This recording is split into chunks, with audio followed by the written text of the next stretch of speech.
رب زدنا علما اللہم فقہنا فی الدین۔ السلام علیکم ورحمۃ اللہ وبرکاتہ۔ سبق نمبر 10، سورۃ البقرہ، آیات 58 سے 60 تک، ترجمے سے خلاصے تک۔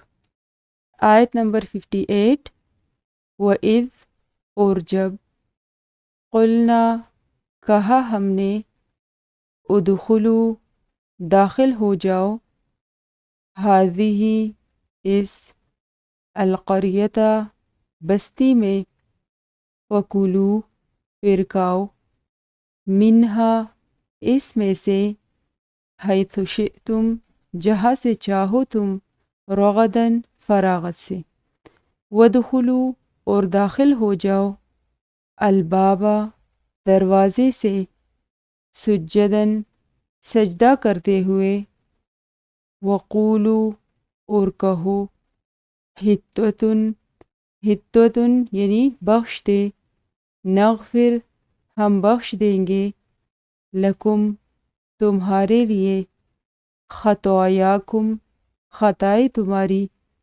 وسنزید، اور ان قریب ہم زیادہ دیں گے، المحسنین، محسنین کو یا احسان کرنے والوں کو۔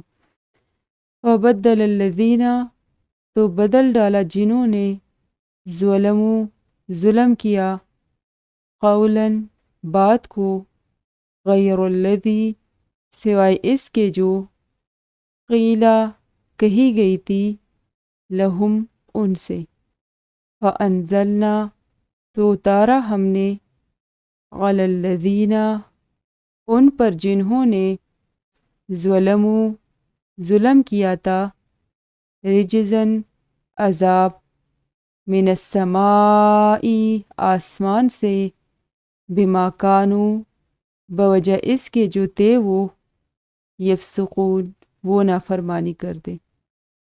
وَإِذْ، اور جب، استسقا، پانی مانگا، موسیٰ، موسیٰ علیہ السلام نے، لقومہ، اپنی قوم کے لیے، فقلنا، تو کہا ہم نے، اضرب، مارو، بعصاک، اپنے عصا کو، الحجر، اس پتھر پر، فانفجرت، تو پھوٹ پڑے، منہ، اس سے، اثنتا عشرہ، 12، عیناً، چشمے، قد، تحقیق، علما، جان لیا، کل اناس، سب لوگوں نے، مشربہم، گاٹ اپنا، کلو، کھاؤ، واشربو، اور پیو، من رزق اللہ، اللہ کے رزق سے،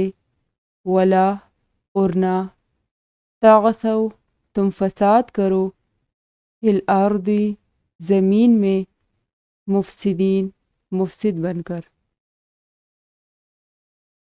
سورۃ البقرہ، آیت نمبر 58۔ وَإِذْ قُلْنَا ادْخُلُوا هَٰذِهِ الْقَرْيَةَ فَكُلُوا مِنْهَا حَيْثُ شِئْتُمْ رَغَدًا وَادْخُلُوا الْبَابَ سُجَّدًا وَقُولُوا حِطَّةٌ نَغْفِرْ لَكُمْ خَطَايَاكُمْ وَسَنَزِيدُ الْمُحْسِنِينَ، اور جب ہم نے کہا، اس بستی میں داخل ہو جاؤ، اور جہاں سے چاہو خوب سیر ہو کر کھاؤ، اور دروازے میں سجدہ کرتے ہوئے داخل ہونا، اور کہنا، ہیتوہ، یعنی اے اللہ ہمارے گناہ معاف فرما، ہم تمہارے گناہ معاف کر دیں گے، اور محسنین کو ہم مزید عطا کریں گے۔ اللہ تعالیٰ نے بنی اسرائیل کو 40 سال بھٹکنے کے بعد یروشلم یا اریحا کے قریب ایک بستی میں داخل ہونے کا حکم دیا۔ یہ فلسطین کا علاقہ تھا جو مقدس اور بابرکت سرزمین شمار ہوتا ہے۔ یہ آیت ایک ایسا لمحہ بیان کرتی ہے جہاں رحمت کے دروازے کھول دیے گئے اور صرف عاجزی کی کنجی مانگی گئی۔ اللہ نے بنی اسرائیل کو حکم دیا، اب داخل ہو جاؤ، نعمتیں تمہاری منتظر ہے، رزق بے حساب ہے، صرف ایک شرط ہے، جھک جاؤ، سجدہ کرو، معافی مانگو، حطۃ کہو۔ یہ حکم صرف ایک رسم نہیں تھا، یہ بندگی کا امتحان تھا۔ اللہ چاہتا تھا کہ وہ اللہ کی عظمت کا اعتراف کرے، شکر کرے، توبہ کرے، تاکہ وہ نہ صرف بخش دیے جائے بلکہ محسنین میں شامل ہو جائے، ان لوگوں میں جنہیں دنیا اور آخرت میں خاص انعام ملنا ہے۔ مگر افسوس، انہوں نے الفاظ کو بگاڑ دیا، عمل کو مذاق بنا دیا اور دل کی نرمی کو انا کی سختی میں دفن کر دیا، تو نعمتیں چھن گئی اور موقع گوا دیا۔ تو اس میں ہماری زندگی کا بھی آئینہ ہے کہ یہ آیت جو ہے صرف بنی اسرائیل کی نہیں، یہ ہم سب کی کہانی ہے۔ اللہ ہمیں بھی روز موقع دیتا ہے، دروازے کھلے ہیں، رزق موجود ہے، دل کے زخم بر سکتے ہیں، بس شرط ہے جھک جاؤ، سجدہ کرو، ہتوتن کہو، یعنی دل سے معافی مانگو، عاجز ہو جاؤ، میں تمہیں معاف کر دوں گا۔ تو اس آیت سے ہمارے لیے سیکھنے کی کچھ باتیں بھی ہے کہ اللہ کی نعمتوں کا دروازہ عاجزی سے کھلتا ہے، غرور سے نہیں۔ جو سجدہ کرتا ہے وہی جنت کی راہوں پر قدم رکھتا ہے۔ معافی مانگنا کمزوری نہیں، بندگی کی معراج ہے۔ ہتوتن صرف ایک لفظ نہیں، یہ دل کا جھکنا ہے۔ اور نیک لوگ اللہ سے لیتے نہیں بلکہ اللہ انہیں بڑھا کر مزید زیادہ دیتا ہے، یعنی جیسے اللہ فرماتا ہے وَسَنَزِيدُ الْمُحْسِنِينَ کہ اللہ نیکی کرنے والوں کو بے حساب نوازتا ہے۔ اور قرآن صرف تاریخ نہیں سناتا، زندگی کا آئینہ دکھاتا ہے۔ ہمارے لیے بھی روز دروازے کھلتے ہیں، تو ہم کتنا جھکتے ہیں۔ سورۃ البقرہ آیت نمبر 59۔ فَبَدَّلَ الَّذِينَ ظَلَمُوا قَوْلًا غَيْرَ الَّذِي قِيلَ لَهُمْ فَأَنزَلْنَا عَلَى الَّذِينَ ظَلَمُوا رِجْزًا مِّنَ السَّمَاءِ بِمَا كَانُوا يَفْسُقُونَ، پھر ظالموں نے وہ بات بدل دی جو ان سے کہی گئی تھی، تو ہم نے ان ظالموں پر آسمان سے عذاب نازل کیا اس وجہ سے کہ وہ نافرمانی کرتے تھے۔ تو یہ آیت پچھلی آیت یعنی 58 کے عین تسلسل میں ہے۔ اللہ تعالیٰ نے جب بنی اسرائیل کو نعمت کا دروازہ دکھایا، سجدے، توبہ اور شکر کے ساتھ جنت جیسے علاقے میں داخلے کی دعوت دی، تو انہوں نے سنجیدگی کے بجائے مذاق بنایا اور گھسیٹتے ہوئے یعنی رینگتے ہوئے وہاں داخل ہوئے۔ اور ہتوتن یعنی ہمارے گناہ معاف کر دے، اس کی جگہ انہوں نے مذاقن کہا ہنتوتن، یعنی ہمیں گندم چاہیے۔ تو اللہ کے حکم، مغفرت اور عاجزی جیسے مقدس کلمات کو بھی انہوں نے کیل بنا دیا۔ یہ محض الفاظ کی تبدیلی نہیں تھی، یہ دل کی نافرمانی تھی، غرور تھا اور اللہ کی عظمت سے انکار کرنا تھا۔ تو اس گستاخی کی سزا انہیں یہ ملی کہ اللہ فرماتا ہے ہم نے ظالموں پر آسمان سے عذاب نازل کیا، رجز نازل کیا، اور یہ عذاب کئی شکلوں میں آیا تھا، وبا کی شکل میں، آسمانی قہر، طاعون جیسی بیماری اور مسلسل ذلت۔ تو اس میں کچھ ایسے نکتے ہیں جو ہمارے دلوں کو جھنجھوڑ کر رکھتے ہیں کہ اللہ کا حکم صرف الفاظ نہیں، وہ عزت اور امتحان ہوتا ہے۔ جسے سرسری لیا گیا تو انہوں نے اپنی قسمت خود خراب کی۔ اور نافرمانی کا آغاز مذاق سے ہوتا ہے، پہلے انسان طنز کرتا ہے، پھر توڑتا ہے، پھر گمراہ ہو جاتا ہے۔ اور جو دل اللہ کے کلام سے نہ جھکے ان پر آسمانی رجز اترتا ہے، کبھی وہ وبا بن کر آتا ہے، کبھی بے برکتی اور کبھی اندرونی خالی پن۔ اور یہ بھی کہ ظلم صرف دوسروں کا حق مارنا نہیں ہوتا، اللہ کے کلام کو ہلکا لینا بھی ظلم ہے۔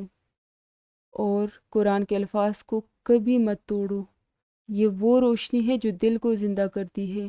جس نے اس کا مذاق اڑایا وہ اللہ کی رحمت سے دور جا پڑا، اور جس نے رو کر اسے اپنایا اس پر آسمان کے دروازے کھل گئے۔ آیت نمبر 60۔ وَإِذِ اسْتَسْقَىٰ مُوسَىٰ لِقَوْمِهِ فَقُلْنَا اضْرِب بِّعَصَاكَ الْحَجَرَ فَانْفَجَرَتْ مِنْهُ اثْنَتَا عَشْرَةَ عَيْنًا قَدْ عَلِمَ كُلُّ أُنَاسٍ مَّشْرَبَهُمْ كُلُوا وَاشْرَبُوا مِن رِّزْقِ اللَّهِ وَلَا تَعْثَوْا فِي الْأَرْضِ مُفْسِدِينَ۔ اور جب موسیٰ علیہ السلام نے اپنی قوم کے لیے پانی مانگا تو ہم نے فرمایا اپنی لاٹھی پتھر پر مارو، تو اس سے 12 چشمے پھوٹ نکلے، ہر گروہ نے اپنی جگہ پہچان لی۔ ہم نے فرمایا اللہ کے دیے ہوئے رزق سے کھاؤ پیو اور زمین میں فساد نہ پھیلاتے پھرو۔ تو یہ واقعہ بنی اسرائیل کی صحرائی دور کا ہے، جب وہ مصر سے نکل کر بیابانوں میں آ گئے تھے اور پیاس سے بے حال ہو چکے تھے۔ یہ لاکھوں کی تعداد میں تھے اور صحرا میں رہتے تھے، تو یہ جو بھی مانگتے موسیٰ علیہ السلام ان کے لیے دعا فرماتے۔ حضرت موسیٰ علیہ السلام نے اللہ سے پانی کی دعا کی، اللہ نے حکم دیا کہ اپنی لاٹھی اس پتھر پر مارو، اور کیا ہوا؟ جس سخت چٹان سے کوئی بوند نہ نکل سکتی تھی اس سے 12 چشمے پھوٹ نکلے، ہر قبیلے کے لیے الگ الگ چشمہ، تاکہ جھگڑا نہ ہو، فساد نہ ہو۔ تو یہ صرف پانی کا انتظام نہیں تھا، یہ اللہ کی طاقت کا مظاہرہ تھا کہ اللہ جب چاہے تو پتھروں سے بھی رحم جاری ہو جاتا ہے۔ صحرا میں ہر بار لگاتار ان کو بہت سی نعمتیں دی گئی، اور جواب میں ان کا رویہ کہ کوئی بات مان کر نہ دیتے، ہر بات میں انکار کر دیتے۔ اس میں ہمارے لیے کیا سبق ہے کہ جب بندہ اللہ سے مانگتا ہے تو جواب ضرور آتا ہے، چاہے صحرا ہو یا پتھر۔ موسیٰ علیہ السلام نے دعا کی، اللہ نے پتھر سے پانی نکالا۔ اور اللہ کا رزق سب کے لیے ہے، مگر ہر ایک کے حصے کا طے شدہ ہے۔ یہاں 12 قبیلوں کو الگ الگ چشمے دیے گئے تاکہ ہر ایک کو سکون اور حق ملے۔ رزق کا ملنا رب کا کرم ہے، اس پر فساد پھیلانا احسان فراموشی ہے۔ اسی لیے اللہ نے آخر میں فرمایا کہ زمین میں فساد نہ پھیلاؤ، اور یہ کہ پانی کا چشمہ ایک نعمت ہے، لیکن فساد اس چشمے کو بھی خشک کر دیتا ہے۔ تو جس دل پر موسیٰ علیہ السلام کی لاٹھی لگتی ہے وہاں سے چشمہ پھوٹتا ہے، تو سوچ اگر اس دل پر قرآن اترے تو کیا وہاں ہدایت نہ اترے گی؟ اور یہ آیت ہمیں یہ بھی سکھاتی ہے کہ جب حالات سخت ہو اور زمین بنجر ہو، تب دعا، یقین اور صبر سے پتھروں سے بھی رزق نکالا جا سکتا ہے۔ اب ہم انہی تمام آیات کا خلاصہ دیکھیں گے۔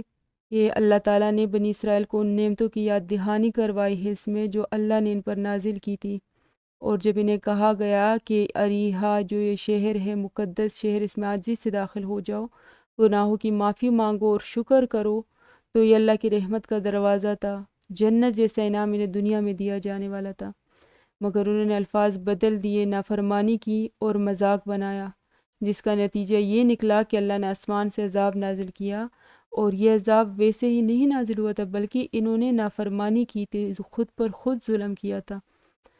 اور پھر جب یہ بیابان میں پیاس سے بے حال ہوئے تو حضرت موسیٰ علیہ السلام نے اللہ سے پانی مانگا ان کے لیے، اور اللہ نے معجزانہ طور پر پتھر سے 12 چشمے نکال دیے، ہر قبیلے کے لیے الگ الگ، مگر ساتھ اللہ نے خبردار بھی کیا کہ اللہ کا رزق کھاؤ مگر زمین میں فساد نہ پھیلاؤ۔